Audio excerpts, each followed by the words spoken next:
Hey guys, okay, so it's day 4, and I told you that we were doing the 400 today.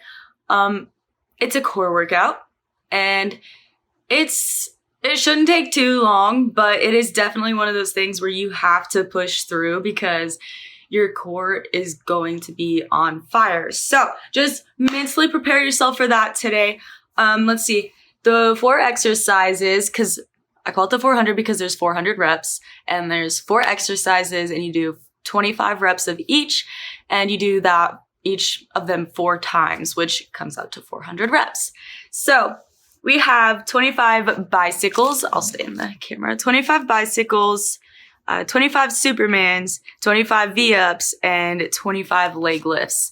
And I'm doing this without shoes today because you really don't need shoes to do core unless you just like on a really slippery floor and you're going to be like in the plank position a lot, but we're really not. We're going to spend most of the time on our butt or prone, laying prone on our stomachs.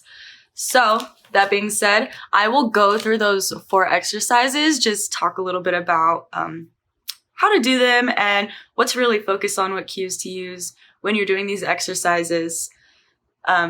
A common phrase, a common cue that I hear quite often when someone is doing core is to push your back into the ground. And that is a great cue for some people. And for other people, it doesn't really make any sense and it's really hard and it just really doesn't work. And honestly, what's most important about literally any exercise is not your ability to get in the position, but to get out of the position.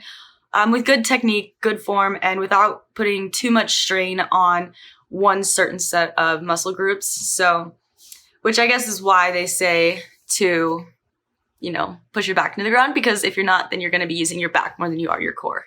So let's get right into it. Okay, so for the first exercise, bicycles, you want to keep your shoulder blades off of the ground for pretty much the entirety of the exercise. It's easier to explain it as I'm doing it. Okay. So you'll have your legs up like this. You don't want to cross them. You just want to keep them nice and free. And then put your hands behind your head. And then as you're doing the exercise, you'll bring your left knee to your right elbow. And then your right knee to your left elbow. And it's kind of a bicycle because you can do a circular motion like this, but essentially the goal is to just bring those opposite joints together, keeping that core contracted the entire time and really focusing on keeping your shoulder blades up off of the ground. And my shoulder blades kind of touch as I'm like switching sides, and that is completely okay. Don't be too hard on yourself if your shoulder blades somewhat touch the ground. And then the next one is 25 Supermans. So I put this in as a kind of like a contraindicative exercise, just to work the opposing muscle groups a little bit so we're not overworking one side and not the other, because your back muscles really are the core of your posterior chain. Super important for things like squat, deadlift, any other Olympic lift, even bench. Huge aspect to make sure that you're building up and keeping strong. So Superman, it is what it sounds like, and it really works. So when you're doing Supermans, you want to try and you can either keep your feet together, which is more difficult, or you can just relax, let them come up with you as you're doing them. And then with your arms, you're going to keep your arms straight up to the side, just like this. And you're going to pulse and pulse. And that's 1 rep. So it's like 1, 2, 3, 4. And I'm keeping my feet off of the ground. Okay, they're not completely touching the ground each rep.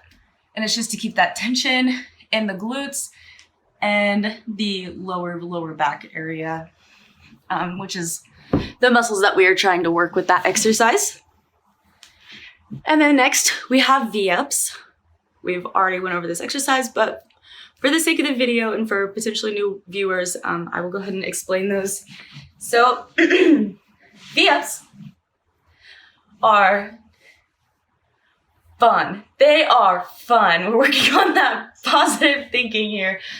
So we have our arms straight back behind us like this.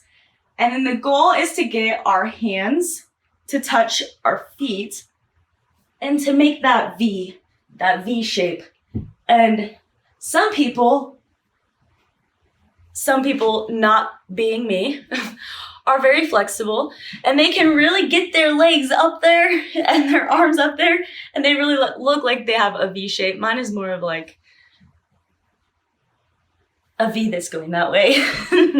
So maybe an arrow pointing that way, but that is the V up. The goal is to really work your core, especially the lower abdomen as you're bringing your legs up and the upper as you're bringing your arms up. You can make this exercise more difficult by putting weights around your ankles or putting weights in your hands. I find putting weights in my hands also works my lats just a little bit because you're bringing the weight over your head just like that. For starters, I suggest that you try and get the technique down first and then add the weight as you find that they are getting easier. V-ups are one of those things that I can do a million times and it's still gonna be just as hard as the first time I did them, or so it seems. So that's the V-up.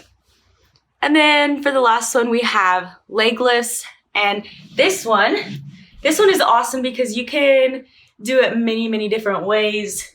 And it's not as difficult as V-ups, but it's really good for getting that lower abdomen and working that core to build that super lower abdomen strength, which is actually super important for keeping your hips in line. I have learned, I used to go to physical therapy for my hips that would rotate, and they would have me do like pelvic floor or lower abdomen exercises to keep those hips in line and held together. So leg lifts, you can lay down on your back like this. You can have your arms out. You can have them slightly under your glutes to get a little bit more leverage. Personally, I like to challenge myself and keep my hands out from under me. And then you can keep your feet together. You can have them apart a little bit. You can do one leg at a time. I suggest that if you do one leg at a time, you keep the other leg off the ground the entire time, just like that. But for this specific workout, we are doing both legs at a time, and we're just lifting them up off the ground. Not quite perpendicular, but obviously we're not parallel. So that would be the leg lift. And this is one of those exercises that you can really feel your back arching up to try and get your legs up off the ground. And you want to try to prevent yourself from using your back muscles to lift your legs, because then it starts to become more of a back exercise and it's not really great to have all of that strain right there for that prolonged amount of time. So this might be one of those times when you use the cue of pushing your back into the floor and really engaging that core to bring your legs up from the ground. And like I said, you can put your hands under your glutes just to get a little bit more leverage. And I find that kind of keeps me from arching my back up off the ground. And you can add weights to your legs. You can add weights above your head like this, holding it out when you're laying down. And yeah, you can also do those one leg at a time or just one leg, the other leg. It's pretty great, pretty versatile, and it's an all-around great core workout to add into your exercise box, I guess. So yeah, you will do 25 of each of those exercises and repeat that 4 times. And that, if math has not changed, you should get 400 reps on day 4, which is really awesome. Be super proud of yourself for that, because 400 reps of abs is intense. It is super intense. So we're using a little bit of that mental toughness to push through this workout today. And you can do it for time, or you can just do it just to make sure you get it done and finish it.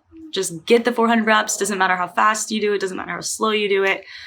But if you do want to challenge yourself, go ahead and do that timed session, because I find I'm a super competitive person at times, and that is like my little competitive tactic to get me to push just a little bit harder when sometimes I'm just going through the motions.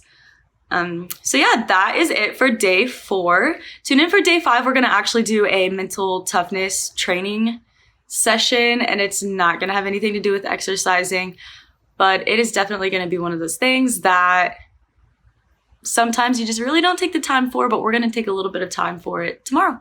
So yes, thank you for tuning in today, and I hope to see you tomorrow. Bye.